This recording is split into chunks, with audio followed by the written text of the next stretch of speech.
ایک دفعہ ایک افغانی بچے کی اور پنجابی بچے کی لڑائی ہوگی، جھگڑا، دو بچے. اب اس بنیاد پر کہ وہ افغانی ہیں اور یہ پنجابی ہیں، او ہو دیکھنے میں چھوٹا سا تھا، لیکن چونکہ میری ایک اپنی عادت ہے میں نے اس کو شروع سے ہلکا نہیں لیا. آؤ فقام رجوع اللہ، تصویر نکالنی پہلے تو وہ ہے، پھر نیچے ہم مارے، پھر وہی دن کو ادھر سے وہ عزیز و فاروق کا، ادھر سے جو تھے یہ طالب علم 40-50 افغانی طالب علم تھے، یا ان کے جو استاد بھی کچھ تھے، وہ ادھر سے وہ آ رہے ہیں. سب سے آگے استاد ہیں، پیچھے برادری ہے. اسے لگتا بھی آج پتہ نہیں کیا ہو. 10 منٹ میں مسئلہ ایسا حل ہوا کہ وہ پنجابیوں نے اپنے پتر کی پٹائی کی، افغانیوں نے اپنے پتر کی پٹائی کی. کہا معاف کر. حیران ہو گئے لوگ. انہیں ایسے لگتا بھی آج تو کچھ تو خون ہو جائے گا مدرسے میں. ہوا ہے میں کہا مجھے فتنوں کا بہت، میں جو حضرت حذیفہ بن یمان رضی اللہ عنہ کی جو ہے نا روح کا فیضان ہے مجھ پر، مجھے فتنوں کا اتنا ادراک ہے کہ میں چھوٹے سے اس کا ادراک کر لیتا ہوں. اور کہتے ہیں اس کو بند کرو سراغ کو یار جلدی سے. سراغ کیسے بند ہو گئے؟ کبھی سستی نہیں کی. آدمی کو بھیجنا پڑے کچھ بھی مجھے پتہ چل جائے 10 آدمی بھیج دیتا ہوں، اس کے لیے ڈیوٹی لگا دیتا ہوں، فلاں فوراً ملو جا کے. یار حضرت نے تو رابطہ کر لیا تو میں نے کہہ دیا، یعنی انکار نہیں کر سکتے معاملے میں. کہا جی جب پنچایت ہوگی میں نے کہا پوچھو، 10 دن پہلے میرا پیغام دیا، پوچھو، معاف کر دیا، غلطی ہو گئی. میں تو اس کو مسئلہ حل ہوتا، آپ نے خود لمبا کیا، میں تو 10 دن پہلے آپ کو پیغام دے دیا. یہ لا سہلا الا ما جلد، یہ عجیب دعا ہے. لا نفی جنس ہے، تو ہم پڑھتے ہیں لا نفی جنس، وہاں تو اور مثالیں، مثال یہ حدیث سے دینی چاہیے. لا سہلا، کوئی چیز آسان نہیں، الا ما جلتا سہلا، مگر اللہ جس کو تو آسان کرے. وانت تج الحزن الثانی اذا شئت، حزن جو ہوتا ہے، حزن یہ غم کی سب سے اعلیٰ قسم ہے، جس کے وہاں لکھا ہے کہ یذوب الانسان، انسان کو برف کی طرح پگھلا دے، اس کو حزن کہتے ہیں. لا تحزن، کیونکہ صدیق اکبر پگھل رہے تھے اندر سے رسول اللہ کے لیے، اور ختم ہو گیا لا تحزن ان اللہ معنا. غم اور فکر اور بہت سے الفاظ ہیں، لیکن یہ جو لفظ ہے حزن بھی ہے حزن بھی ہے، دونوں طرح ہے. قرآن نے حزن استعمال کیا ہے، یعنی حدیث میں حزن آیا ہے، حزن بھی پڑھا ہے. یہ کہتے ہیں جو یذوب الانسان، انسان کو جو بالکل پگھلا دیتا ہے، آدمی وزن گرتا جائے گا اور بیماری شکار دنیا سے چلا جاتا ہے، ایسا غم ہوتا ہے. بہت سے واقعات ہیں، کوئی فوت ہو گیا، بچہ فوت ہو گیا، ختم ہو گیا، دنیا سے چلا گیا، کاروبار گر گیا، دنیا سے چلا گیا. تو حزن جو غم کی سب سے بڑی قسم ہے، یعنی آپ سمجھو پہاڑ آپ کے اوپر گر گیا، وَانْتَطِلْ حَزْنَ الثَّانِ اذَا شِئْتَ، آپ تو حزن کو بھی آسان کر دیتے ہیں اگر چاہیں تو. یہ اس لیے فرمایا یہ لفظ حزن کا لفظ اس لیے لایا ہے کہ حزن چونکہ غم کی وہ قسم ہے کہ جس میں آدمی ختم ہو جاتا ہے. اتنا بڑا غم کا مداوع آسان نہیں ہے، یعنی اس کا مداوع ہی نہیں ہے. اللہ آپ چاہیں سہلا، اس میں سے بھی آسانی سے نکال. لا تحزن ان اللہ معنا، اللہ فرماتے ہیں میں ساتھ ہوں، وہ غم کرتے اللہ ہمارے ساتھ. رسول اللہ نے تسلی دی اپنے صدیق کو، لا تحزن ان اللہ معنا، اللہ ہمارے ساتھ ہے. تو یہ دعا ہمیں بتائی، یعنی یہ جتنی بھی کائنات میں چیزیں ہیں اس وقت جو اسباب چل رہے ہیں، یہ سب دیکھنے میں ہے، حقیقت اس کچھ نہیں. صوفیہ کرام نے تو ان کے شرح بخاری میں صوفیہ کرام نے انہوں نے بھی لکھ دیا ہے ما فی الکون الا وہم و خیال اور قوسن فی المرایا اور ظلال. ما فی الکون جو ہے کائنات میں جو چیز نظر آ رہی ہے، وہم و یہ آپ کا وہم اور خیال ہے، وہ حقیقت نہیں، حقیقت پیچھے اس کے، وہ آگے. اور قوسن فی المرایا، یہ یا عکس نظر آ رہا ہے شیشے کے اندر کسی چیز کا، اور ظلال یا سایہ ہے، یہ حقیقت نہیں، حقیقت ایک ہی ذات ہے. اس کو مولانا رومی رحمۃ اللہ علیہ فرماتے ہیں کہ عشق من پیدا و معشوق من یہاں، میرا عشق نظر آتا ہے، معشوق چھپا ہوا ہے، یار بیروں، یار اس عالم سے باہر ہے، اور فتنہ و در جہاں، لیکن اس کائنات میں جتنا فتنہ ہے، جتنے بھی کام چل رہے ہیں سب اسی کی مرضی سے چل رہے ہیں، اور وہ تو باہر ہے۔ فتنہ و در جہاں، فتنے سے مراد کام کاج ہے، آزمائشیں، کام، ساری چیزیں ہم لوگ چل رہا ہے۔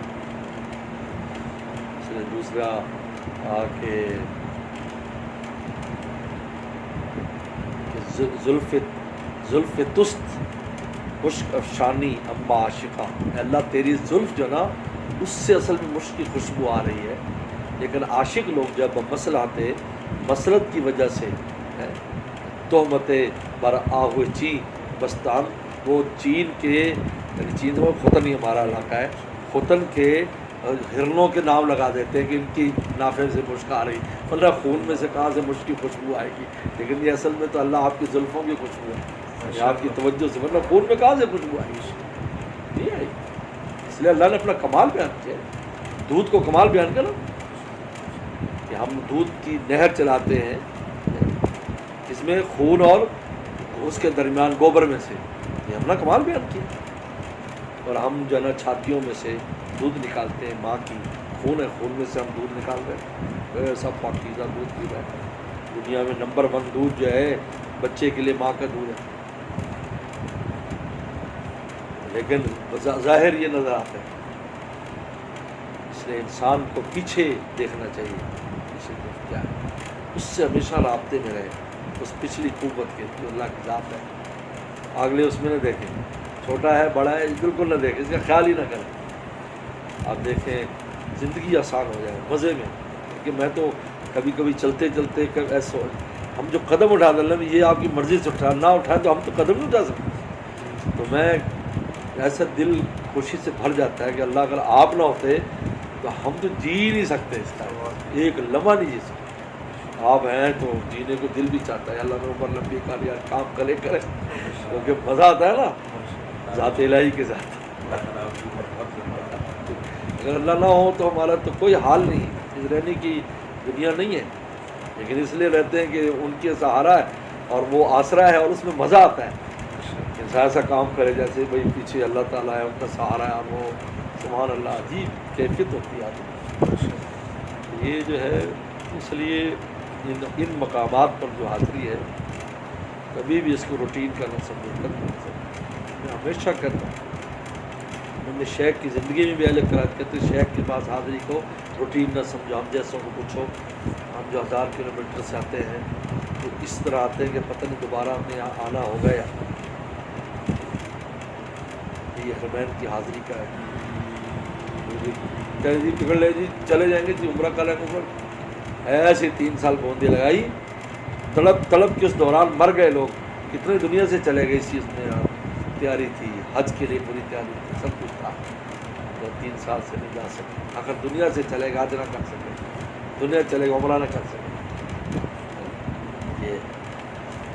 اللہ تعالیٰ فرماتے ہیں کہ کوئی چیز کو یہ نہ سمجھو کہ نارمل روٹین ہے، ہم پیچھے ہیں، ہم جب تک چاہیں گے تو رہے گا، نہیں چاہیں گے تو پتہ اسباب ہی نہیں، پہلے اسباب نہیں تھے کہ بندہ آ سکے، اور اب اسباب ہیں تو ہونے کے باوجود ایسی بندی لگا دی، اس میں لگ سکتی ہے، یہ لوگ تو یہ تو کوئی آگے یہ نہیں کبھی دیکھنا چاہیے، میں لگا دوں یہ بات اگر ہم نکال دیں بیچ میں سے، کسی سے اختلاف بھی لوگوں سے ختم ہو جائے، مسئلہ ہی ختم ہو جائے، بات یہ سب کچھ وہاں سے ہو رہا ہے، آج مجذوب صاحب نے ویسے تھوڑی کہہ دیا، کیا ان کا منہ تھا میرے منہ کو آتے، یہ دشمن انہی کے ابھارے ہوئے، کذالک جعلنا لکل نبی عدوا من الشیاطین والانس، ہم نے بنایا، محدثین مفسرین نے بڑی پیاری بات لکھی، جالنا میں یہ جال تکوینی ہے کہ ہم نے تکوینی بنائی، یہ جال تشریعی نہیں ہے کہ یہ کوئی اچھی چیز ہو، ہم نے دشمن بنایا اپنے پیاروں کے لیے، تاکہ ہمیں اس میں کیا ہوتا تھا، اس میں یہ ہوتا تھا کہ جو دین کا کام کر رہا ہے وہ دشمنوں کی وجہ سے اس کی کبھی اس پر نظر نہیں ہوتی تھی کہ میں بہت بڑا کام کر رہا ہوں، کیونکہ کچھ لوگ مانتے نہیں تھے، یار میری تو کوئی مانتا نہیں، دیکھو لوگ میں علاج پھر بھی نہیں مانے، لیکن جو مخلصین کو فائدہ ہو رہا ہے اس پر نگاہ نہیں ہوتی تھی تاکہ سارا اجر بچ جائے۔ کہ انبیاء کے دشمن آئے جاتے تھے، وہ دشمنوں یا وسلم کی ذات مبارکہ منافقین یہ کر رہے ہیں، رائے دن ان کی شرارتیں آ رہی ہیں، تسمون ازن کثیرہ مشرکین کی باتیں آ رہی ہیں، اشعار ازواج مطہرات کو بیچ میں رکھ کر اشعار کہے جا رہے ہیں، یہودی کر رہے ہیں، اس قسم کی حرکتیں کر رہے ہیں، منافقین الگ یہودی الگ، کتنے ستا رہے ہیں، اسی میں کام بھی ہو رہا ہے۔ اس نے میرے شیخ نے ایک بات ایسی کہی، اللہ غریب طرح فرمایا، اللہ والے اس نے جو بات سمجھی ہے نا، اور میں کبھی بھی یہ نہ سوچو کہ اطمینان قلبی حاصل ہو تو دین کا کام کریں، یا دین کے کام میں اطمینان قلبی ہو، اگر ہوتا تو رسول اللہ کو سب سے پہلے دیا جاتا، آپ تشویشات میں رہے، یہودی ستا رہے ہیں، منافقین مجلس میں کر رہے ہیں، ایک دوسرے کو دیکھ رہے ایسے کہ تم میں کسی کا ایمان بڑا ہے، ابھی جو ہے تو بڑی آپ مجلس میں آپ دیکھ رہے ہیں صاحب، ہمارے اس طرح کرے تو ہم تو بیان نہیں ہوتا، آپ منظر کریں تو تصور کریں، سامنے کر رہے ہیں، قرآن نازل ہو رہا ہے کہ سامنے باتیں کر رہے ہیں، کہہ رہے ہیں کہ، اور تشویش پوری زندگی تشویش ہے، یہودیوں نے ستایا، مشرکین نے ستایا، سن 8 ہجری تک مشرکین ستاتے رہے، اوپر 2 سال اس میں یہودی و منافقین ستاتے رہے، زہر تک رسول اللہ صلی اللہ علیہ وسلم کو دے دیا لوگوں نے، لیکن